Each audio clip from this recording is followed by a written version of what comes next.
In the scene where the Special Weapons Dalek blows the gates off the yard of the Rebel Dalek hideout, the production team overloaded the props with explosives. As a result, the explosion damage was far greater than what was expected.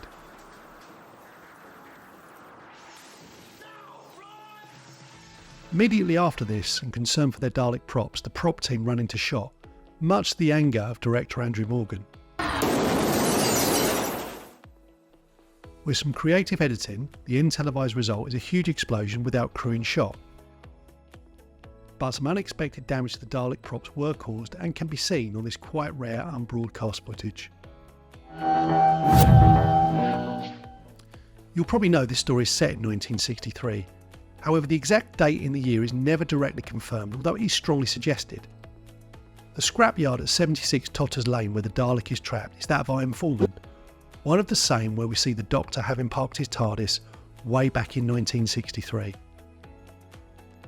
However, the name is spelled differently. In 1988 it's missing an E. For such an amazing nod to fans, it's surprising that this error managed to squeeze its way in. Soon it will be warm. Are you ready for war, Mr. Ratcliffe? Leading up to the transmission of this story, there was much excitement as to the likely return of Davros. Not only did John Nathan Turner do an immense job of keeping this return quiet, but went further. He and writer Ben Aronovich delivered an almost perfect misdirection by suggesting within the story that the Dalek battle computer was in fact Davros. John Leeson provided the voice for the battle computer, and previously K9, and was asked to make it very Davros-like. But my enemies have found your man. So when the final reveal was made, it directly contributed towards two twists. This was not Davros at all, but a child. In fact, a child that we'd already seen in the episode a number of times. The clues were there. And also that Davros was not likely to be in the story at all. But we all know that wasn't the case. Incidentally, the girl has a name despite only being noted as the girl within credits. Her name is Judith Winters. This is suggested by Kate Ormans in her short story Care in the Community, and further by a background prop intended for the 2021 New Who story Survivors of the Flux. This prop detailed the Shoreditch incident in a report, and also included the name of a Judith Winters. This was rather sadly not shown on the final cut.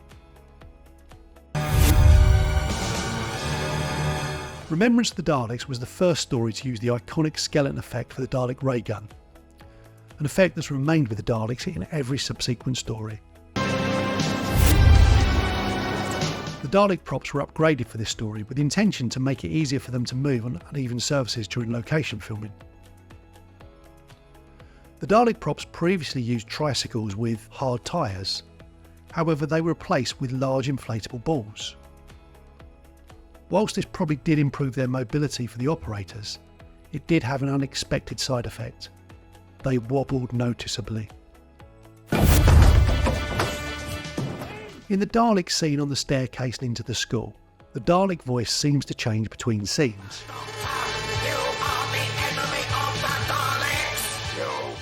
This is because the two Dalek voice actors, the great Roy Skelton and Brian Miller, provided the voice for the same Dalek. We must repair the transmat. You will remain here. And due to some likely post-production issues, this became mixed on the final edit.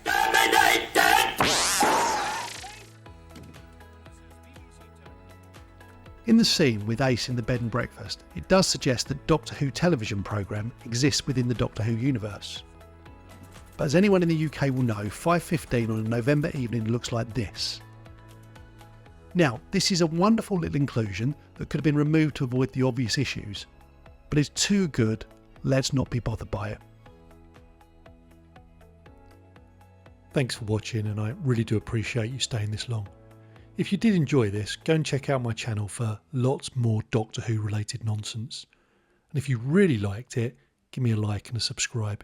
It really does motivate me to do more.